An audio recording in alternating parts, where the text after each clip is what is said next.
欢迎大家又回来我的频道。今天要给大家分享的是黑芝麻口味的戚风蛋糕。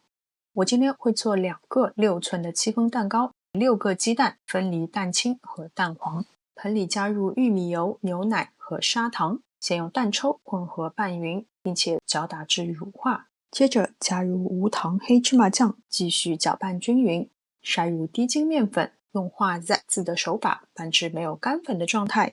接着加入蛋黄，继续用画 Z 字的手法把它们彻底拌匀，蛋黄糊就做好了，把它放在一边备用。蛋清里加入柠檬汁或是白醋，再加入白砂糖，用电动打蛋器搅打至湿性发泡，加入玉米淀粉，继续用电动打蛋器搅打至提起打蛋头，蛋白霜会呈现自然的大弯钩的状态，也就是我们说的接近于硬性发泡的状态。如果是新手做戚风蛋糕，怕接下来会消泡的话呢，其实把蛋白霜打至绝对的硬性发泡的状态也是可以的。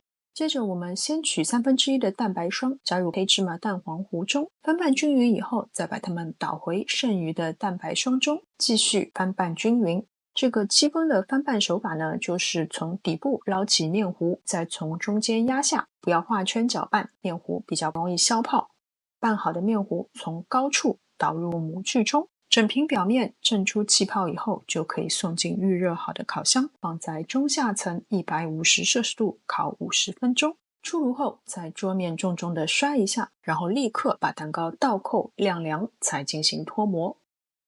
脱模的时候可以用脱模刀辅助一下。我很喜欢做戚风蛋糕，因为从备料到放进烤箱前后都不需要20分钟，非常的快手，非常的方便。只要变换少许的食材，就可以做出不同口味的戚风。当然，我也知道很多人对戚风蛋糕是又爱又恨。跟着我的视频，相信你也能做出口感松软、不塌陷、不缩腰的完美戚风。好了，今天的视频就到这边，非常感谢大家的观看。我们下次再见。